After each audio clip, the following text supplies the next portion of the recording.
Maintenant passer la parole à Francis, qui nous vient de Londres. Donc, un grand merci pour ce déplacement, Francis, qui va nous parler un peu, voilà, comment est-ce qu'on peut faire pour s'en sortir et même sur les petits problèmes du quotidien. Voilà, donc la parole à Francis. Merci d'être venu cet après-midi. Et pour ceux qui sont sur la plateforme, merci également de votre attention. Comme on a vu tout à l'heure avec tous les orateurs, il y a toujours des difficultés dans les initiatives qu'on peut entreprendre. Et particulièrement pour les communautés africaines, il y a cette question d'image et cette question d'un dernier de la classe. Et en discutant avec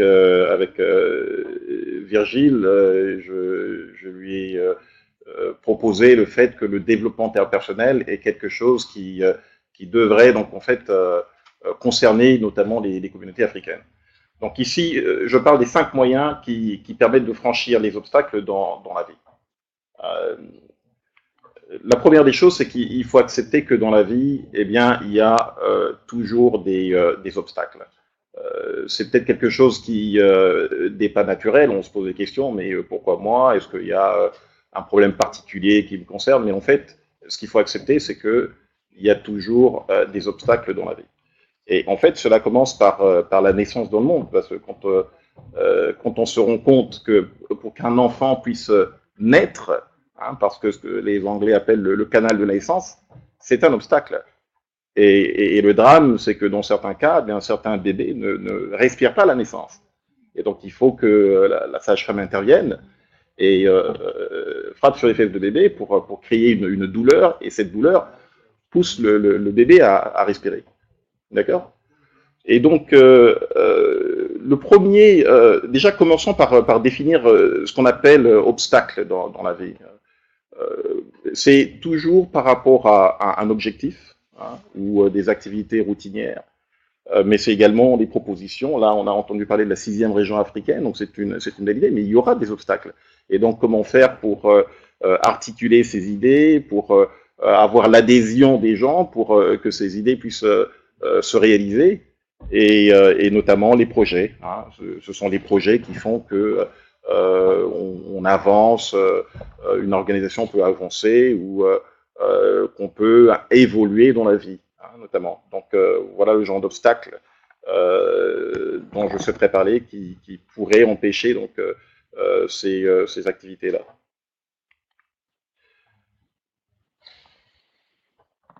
Alors, le premier moyen, c'est qu'il faut adopter une technique qui soit adaptée à l'obstacle. Donc là, je vais prendre l'exemple des obstacles physiques. Quand on prend un mur, on peut se dire, on peut passer par-dessus, on peut passer par en dessous, on peut contourner, on peut passer au travers, par exemple.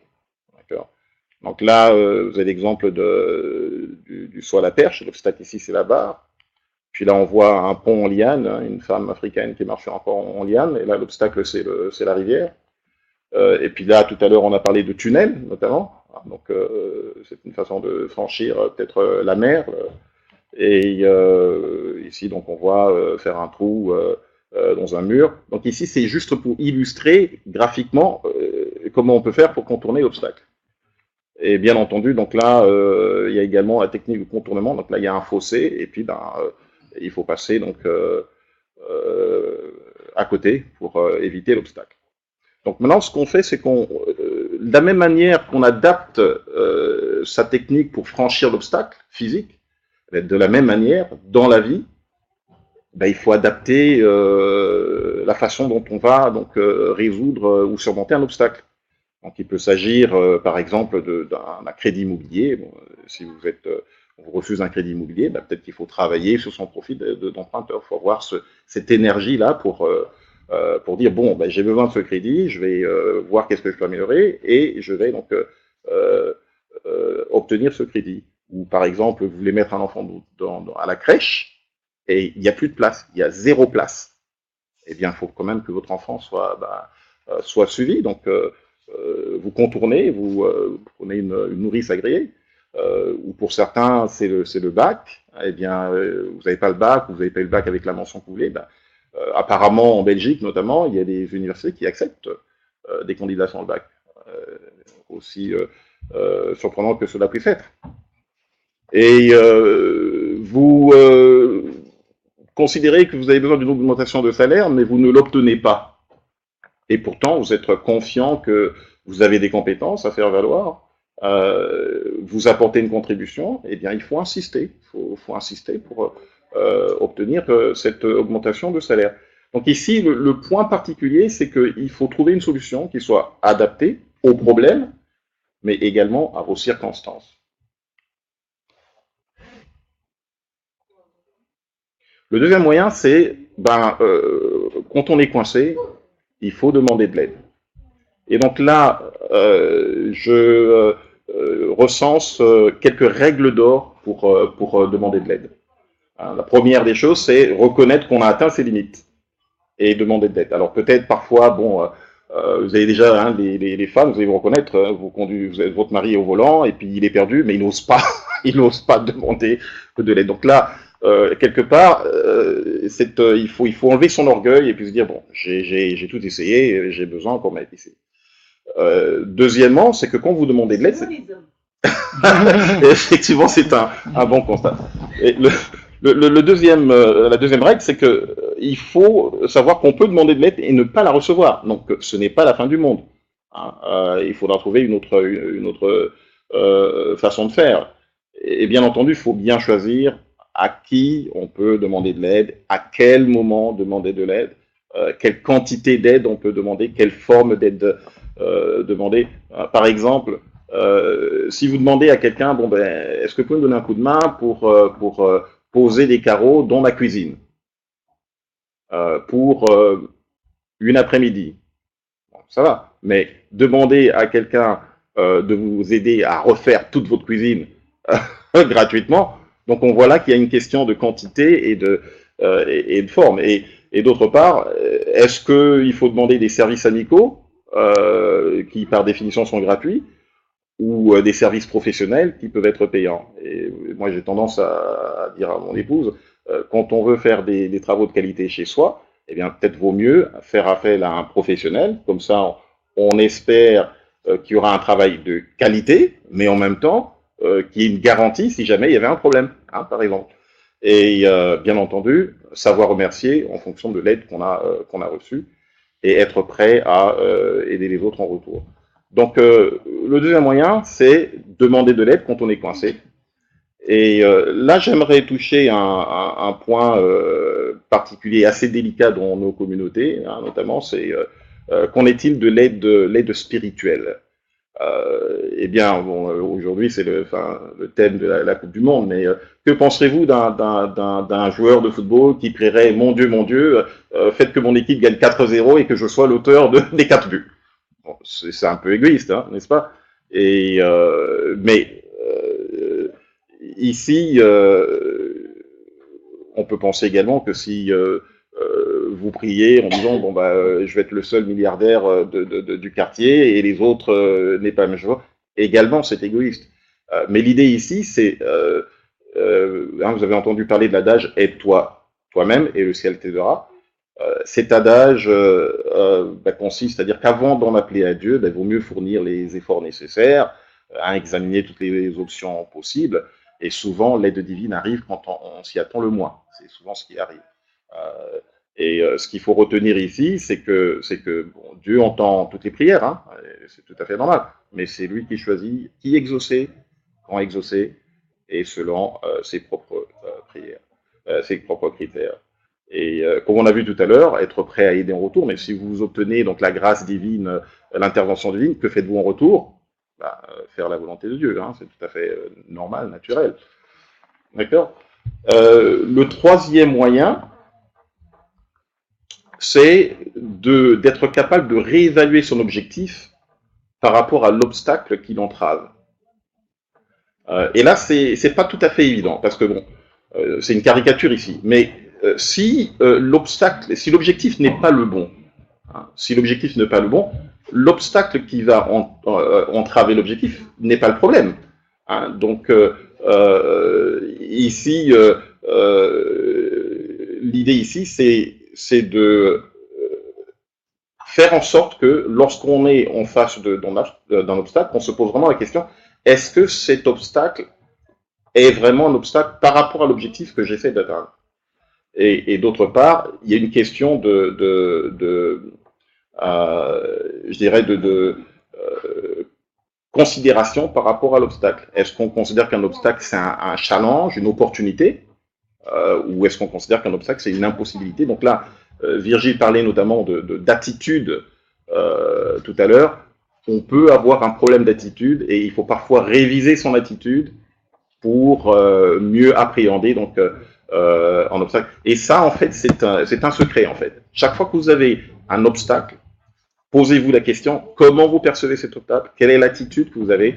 Et peut-être qu'en refusant simplement d'en subir les conséquences, vous allez trouver une solution qui vous permettra donc de passer l'obstacle.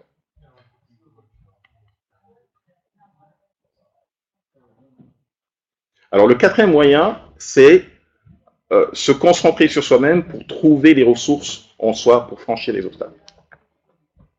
D'accord?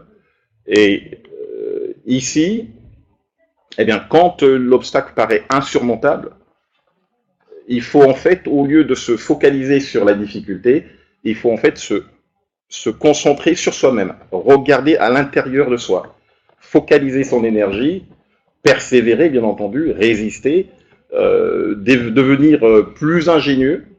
Et j'aime bien le mot anglais ressource, hein, donne l'adjectif resourceful, et en français, ressource, hein, dit débrouillard. Donc bien entendu, Virgile, si tu veux monter ta propre compagnie aérienne, il faudra trouver des ressources avec ton équipe, etc. Et avoir plusieurs angles d'attaque pour attaquer les problèmes. Hein. Notamment. Alors, qu'est-ce qui se passe si on échoue? Si malgré tout ce qu'on a essayé, eh bien, ça ne marche pas. Qu'est-ce qui se passe? Eh bien, il faut accepter parfois que on peut faire des erreurs, que parfois les choses ne marchent pas. Et les anglo-saxons particulièrement considèrent qu'on apprend plus de ses erreurs que de ses réussites. Très important. On apprend plus de ses erreurs que de ses réussites. Et si par contre vous surmontez vos obstacles, n'oubliez pas de célébrer vos victoires, parce que ces petites célébrations vous donnent confiance en vous et vous donnent la force pour affronter d'autres obstacles peut-être un peu plus grands. Donc ça, c'était le quatrième moyen. Et là, le cinquième et dernier moyen, eh bien, c'est d'investir dans votre développement personnel. Et ici, je vais vous raconter un peu quelques obstacles que j'ai rencontrés dans le passé. Donc là, bon, ici, je parle de ma trousse quand j'avais 7 ans. Je me souviens très bien de cette trousse. Parce que, en gros, je n'aimais pas l'école. Je vais être honnête avec vous. Et mais c'est pas que j'avais pas envie d'apprendre, mais quand quelque chose m'intéressait, oui, mais quand quelque chose m'intéressait pas, il n'y avait rien qu'on puisse tirer de moi. Donc, en gros, on pouvait m'appeler, c'était la parfaite définition du concre. Mais le problème ici, c'est que l'obstacle était dans moi, dans mon attitude. C'était pas l'école. Et bon an, mal an, j'ai réussi à arriver jusqu'à l'université. Et à 19 ans, j'ai eu 1 en physique, 1 sur 20 en physique, c'est-à-dire 5 sur 100. D'accord? Et mon père voulait que j'intègre une école d'ingénieur. Donc, comment faire? C'était très mal parti. Bon, ce que je ne dis pas ici, c'est que l'année d'après, j'ai eu 20 sur 20. Donc, il a forcément fallu qu'il y ait un changement radical entre les 2 années. Et au fur et à mesure que j'utilisais l'ordinateur, je me suis rendu compte que j'avais un problème lorsque je compose un écrit, eh bien j'ai tendance à inverser les caractères ou inverser les mots. Et au jour d'aujourd'hui, j'ai toujours ce problème. Mais je fais plus attention, bien entendu. Et tous ces obstacles-là, eh bien, ont été surmontés grâce au développement personnel. Et je crois que pour les Africains, il n'y a aucune raison qu'on ne puisse pas accomplir ce qu'on sait accomplir, à condition qu'on soit conscient des techniques pour surmonter donc, les obstacles. Donc, ma recommandation, eh bien, c'est chaque fois que vous avez un obstacle dans votre vie, considérez-le comme une opportunité de développement personnel et rejoignez-moi à travers AfriquePass pour d'autres sessions, hein, notamment. Et AfriquePass vous aide à avoir des billets à tarif préférentiel. Et en même temps, AfriquePass se concentre sur le développement de la personne humaine. Et donc, personnellement, bah, c'est aussi quelque chose qui m'intéresse. Et le développement personnel s'adresse à tout le monde, hein, aux étudiants, demandeurs d'emploi, professionnels, directeurs, entrepreneurs et même politiciens, comme notre ami David Foka. Et j'aimerais donc vous laisser avec une idée, une phrase de Martin Luther King. Après, c'est des questions qu'on pourra discuter dans l'audience. Martin Luther King a dit « Si vous ne pouvez pas voler, eh bien courez. Si vous ne pouvez pas courir, marchez. Si vous ne pouvez pas marcher, rampez.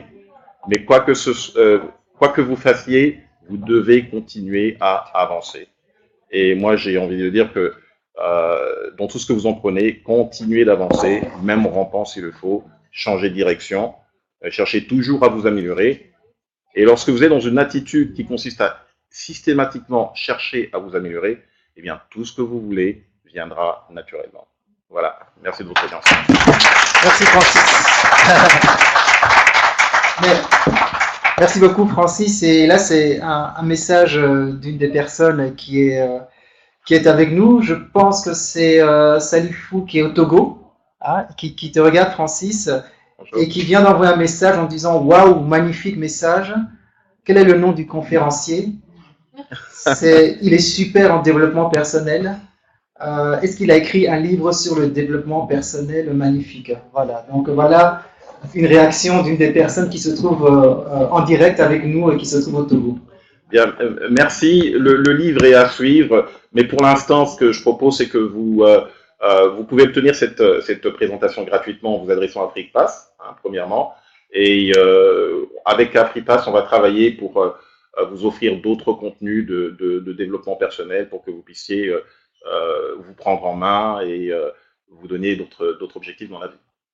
Merci beaucoup Francis. Une question pour Francis? Vous n'avez pas dit quelle est votre formation de psychologue En fait, c'est une très bonne question. Bon, je suis en fait ingénieur en télécommunication de formation. En quittant la France pour aller en Angleterre, je me suis ouvert à différents domaines d'activité, que ce soit l'entrepreneuriat, la finance et bien entendu donc le développement personnel. Mais je pense qu'une combinaison des domaines, justement, c'est là qu'il y a plus d'enrichissement. Donc, ce que je souhaite faire, c'est apporter un pragmatisme de l'ingénieur sur des questions sociales et psychologiques telles que le développement personnel. Plus d'autres questions pour Francis? Merci beaucoup, Francis. Je pense que... Ah, pardon. Oui. J'ai une fois fait un cours de ce genre et je me rappelle qu'on avait appris une technique qui était la technique du chapeau. Ça vous dit quelque chose? Non, pas particulièrement. Ce chapeau disait que quand on est face à une situation, on la réévalue en mettant sur la tête 4 chapeaux. Il y avait un rouge, il y avait un noir, il y avait un vert. Donc on dit, par exemple, le vert c'est tout va très bien, c'est excellent, quoi que ce soit comme problème, je le vois positivement. Le noir c'est le voir de façon négative. Et le rouge ou le bleu, c'était le voir comme votre adversaire que vous estimez, votre plus gros adversaire, le voit. Et le fait de revoir ce problème en tournant avec différents points de vue fait qu'en finale, vous avez un plus. Bon, je l'ai appris par rapport à... Oui, tout à fait. En fait, bon, je ne rentre pas en profondeur dans cette présentation, mais à un moment donné, lorsque je parle de réévaluer l'obstacle par rapport à l'objectif, hein, c'est d'utiliser donc différents angles. Mais bon, il existe plusieurs techniques, mais ici, les obstacles, en fait, c'est ce qui nous permet de nous développer. Et bon, il y a quelqu'un qui disait, il faut en fait accepter, chérir et même accepter les obstacles. Une vie sans obstacles est une vie monotone. Vous êtes d'accord avec ce que j'ai souvent entendu, c'est-à-dire que les anglophones trouvent que l'échec est un plus, tandis que les francophones estiment que l'échec, vous êtes Très bien. 100% d'accord. Et vous n'avez plus droit à rien. 100% d'accord. Hein, par rapport à ça, c'est l'échec est la meilleure école de la vie. Merci beaucoup, merci beaucoup Francis. Moi, ce que je dirais pour compléter ça, c'est que l'état d'esprit c'est important. Donc l'état d'esprit avec lequel vous abordez les problèmes, avec l'état d'esprit avec lequel vous abordez, je dirais, les problèmes dans votre vie, c'est ça qui va faire la différence. Si vous partez avec un état d'esprit de perdant, vous perdrez. Par contre, si vous partez avec l'état d'esprit de gagnant, ben, les choses seront peut-être différentes. Et donc, je pense que nous devons aussi apprendre à avoir cet état d'esprit-là de gagnant, en se disant, c'est pas parce que je suis noir que je vais être le dernier de la classe. Partez avec un état d'esprit gagnant. Merci beaucoup, Francis. Okay.